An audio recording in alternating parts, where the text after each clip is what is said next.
We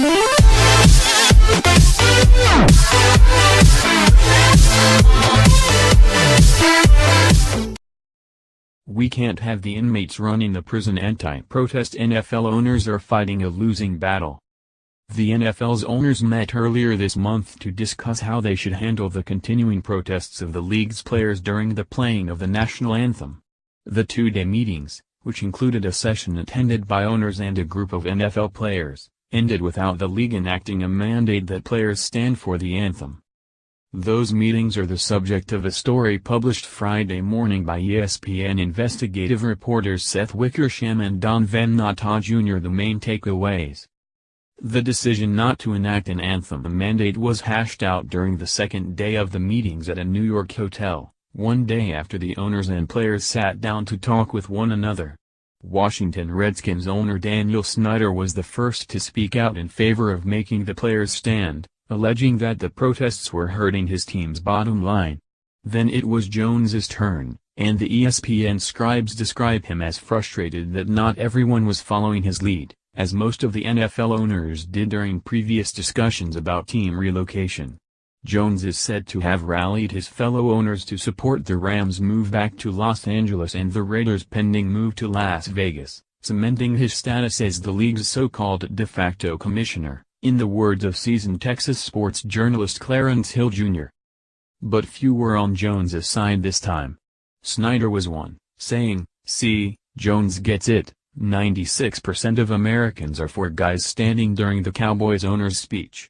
Wickersham and Natta say some owners viewed this as a grand overstatement, and an HBO Real Sports, Marist poll seems to back this up.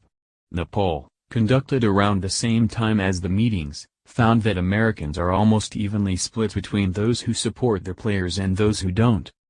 Then it was McNair's turn to support Jones, who had promised to bench any of his players if they knelt during the anthem.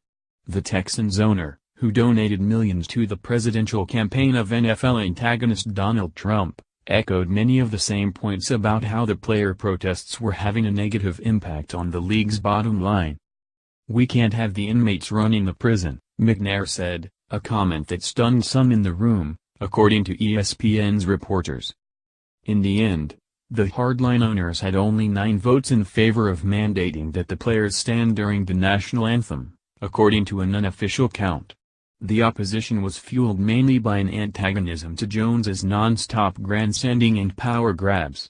As told by Wickersham and Natta, some owners had tired of Jones always commandeering such meetings, some were jealous of his power and eager to see him go down, some saw the players must stand mandate as bad policy to invoke in the middle of the season, some owners were angry with Jones' hardline public stance on kneeling, feeling that it had backed them all into a corner.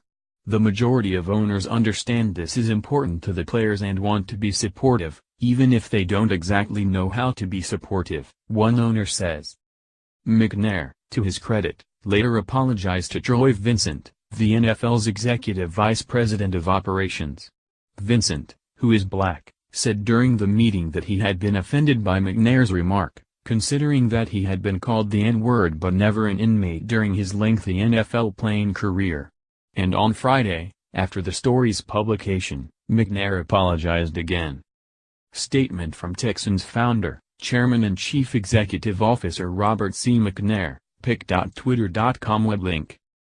Texans PR, @TexansPR, October 27, 2017. The NFL's owners and players are scheduled to meet again on October 31 to continue their ongoing dialogue about the protests. Colin Kaepernick, who kickstarted the protests by kneeling during the national anthem, a stance that has cost him NFL employment, is expected to be invited. Will Jones show up, too? Read more from the Post.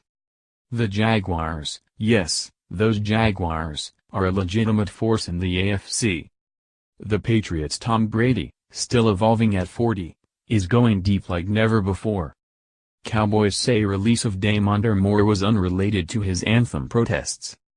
Cam Newton has another problematic moment at a news conference.